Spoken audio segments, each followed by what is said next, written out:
Presbítero Luciano, eu queria lhe pedir, em primeiro lugar, que você pudesse definir um pouco do que é a igreja, já deixando aqui duas indicações de livros antes da fala do presbítero. Os 2 tomos das Institutas da Religião Cristã, de João Calvino, você encontra com certa facilidade, material de excelência para quem quer saber o que é igreja e também o que é pastoreio.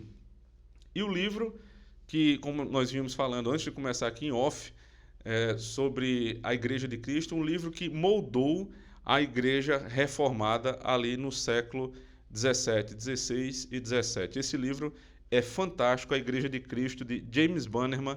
Quem quer entender um pouco mais do que é a igreja, dos poderes da igreja e como eles são exercidos na prática, precisa ler essa literatura tão maravilhosa que nós tratamos lá na Igreja Presbiteriana do Alto Branco durante um ano inteiro.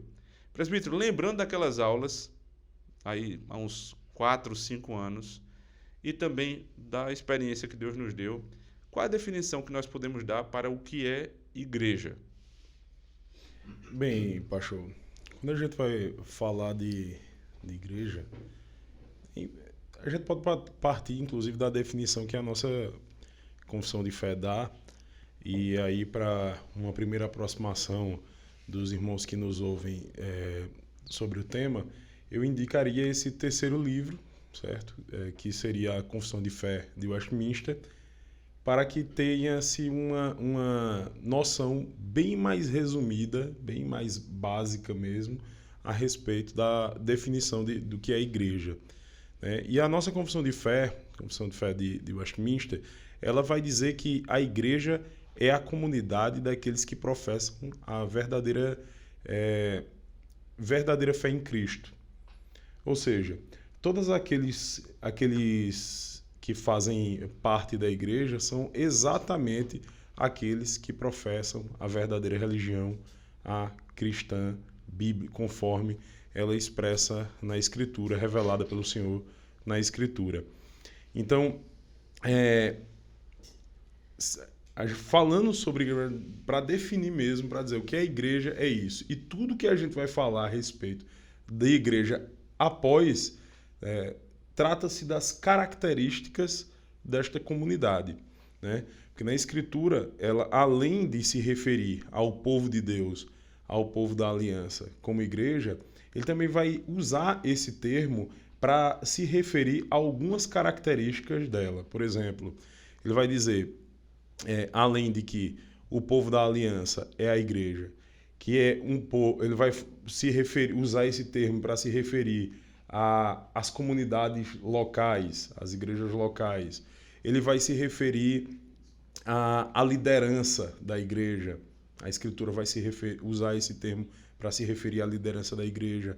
Vai se referir a igrejas locais que fazem parte de um governo comum. Por exemplo, quando ele diz assim, a igreja que está em Jerusalém, né? Você não tinha necessariamente uma única comunidade local. Você não tinha, por exemplo, você não pode imaginar que 3.000 pessoas que se converteram, elas se reuniram, pelo menos pelo tempo que estavam ali em Jerusalém. A gente sabe que tem muitos irmãos ali que eram de outras localidades e após as festividades eles voltaram, né, para as suas cidades, mas no decorrer da narrativa de Atos você vê outras pregações e 5.000 pessoas e uma multidão. Você não pode achar que você tinha um local o que comportava a congregação de 5.000 pessoas. Então, quando Atos fala da igreja que está em Jerusalém, não é necessariamente uma única congregação local que teria, 5.000 pessoas, né, até aquele momento. Então, várias igrejas locais que fazem parte de um governo comum. Então, esse termo ele é utilizado em primeiro lugar, certo? Ou seja, a maior distinção, o que define, você retira todos os acidentes, a essência mesmo do que é a igreja é a comunidade daqueles que professam verdadeira fé em Cristo. Não quer dizer,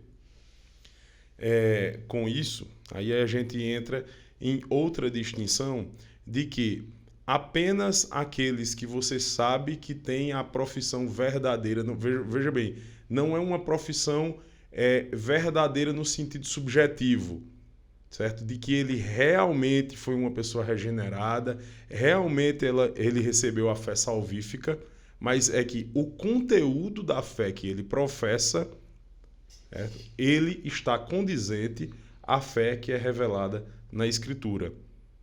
Por quê? Eu estou dizendo isso? Porque a Escritura também ela faz uma distinção entre aqueles que são verdadeiramente salvos e aqueles que, apesar de professar, eles podem inclusive se desviar, eles podem inclusive um dia deixar de fazer parte. Então também tem essa distinção na nossa confissão de fé, ela expressa da seguinte maneira: igreja visível e igreja invisível.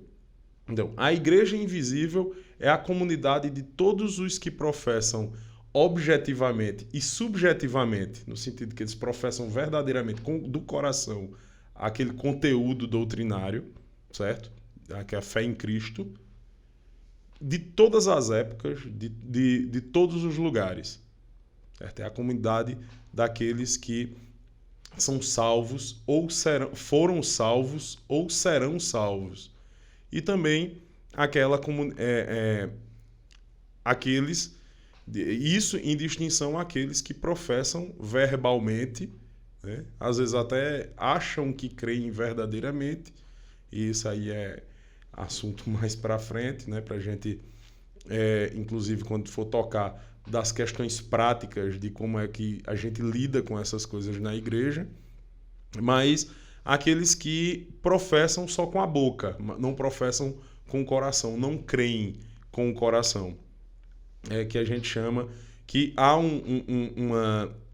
uma mistura, certo? Você tem que entre essa igreja invisível e essa igreja visível, nessa igreja visível, daqueles que creem com o coração e aqueles que simplesmente professam apenas com a boca. Então, assim, o termo igreja, para a gente entender o que é verdadeiramente a igreja, a gente precisa pensar a respeito dessas coisas. Certo? Quais são os usos que a palavra de Deus faz do termo igreja? Certo? E são esses, basicamente são esses. Veja só, a palavra em grego que é utilizada para definir igreja no Novo Testamento, a eclesia, ela foi traduzida pela Septuaginta, a tradução grega, né, do Antigo Testamento, e ela foi utilizada também no Novo Testamento. Portanto, há um sinal, eu entendo que seja inclusive um rastro, que se nós definirmos o que é igreja no Novo Testamento, né, dado que a mesma palavra foi utilizada em grego para a tradução do Antigo Testamento e também nos escritos do Novo Testamento, nós temos um rastro aqui onde nós vamos chegar numa definição geral do que é igreja. Então, como o presbítero já falou, você tem uma definição do que é igreja. A palavra eclesia, ela suporta dentro do campo semântico a possibilidade de ser a congregação, uma associação de pessoas. É possível, né? Existem algumas aplicações. Para quem tem dúvida disso, leia a Igreja de Cristo. Nos primeiros capítulos, ele fala lá sobre o que é a igreja e ele vai dar a aplicação exata de uma associação de pessoas dentro da própria Escritura. Vai falar também da igreja como um todo, a igreja do nosso Senhor Jesus Cristo. O número total daqueles que já estão nos céus, da igreja triunfante, a igreja militante, ou seja, os que estão aqui na terra, os que ainda vão crer, ou seja, os que já creram estão na glória, os que creem estão na glória em Cristo, no sentido espiritual, e os que ainda irão crer. Existe também a possibilidade de você falar sobre igreja, usando essa palavra, como a igreja local, o ajuntamento de pessoas com a finalidade religiosa, né, cristã, para um uso local. E existe ainda que é o uso de várias associações de congregações locais para uma finalidade maior, geral, que é o que a gente chama, no final das contas, de denominação, né? Então, se essas são as aplicações do Novo Testamento, onde há mais luz sobre o assunto, o fato de ter mais luz não quer dizer que no Novo Testamento seja contrário, mas só que o embrião está lá e aqui você tem o meio-dia da revelação, né? Como gosta de dizer, por exemplo, o pastor Paulo Brasil, para dizer que é muito claro, ele fala dessa maneira. Então, no Antigo Testamento, nós já tínhamos congregação. Nós temos lá no livro de Êxodo, por exemplo, sendo utilizada a palavra que veio ser traduzida pela Septuaginta como eclesia e dá origem à igreja, como nós cremos na Nova Aliança, já em Êxodo. O fato, porém, de só existir em Êxodo não quer dizer também que não existia igreja antes disso. Porque se definirmos a igreja como essa associação de pessoas que professam a verdadeira fé em todos esses termos, onde houver uma associação como essa, ali está a igreja.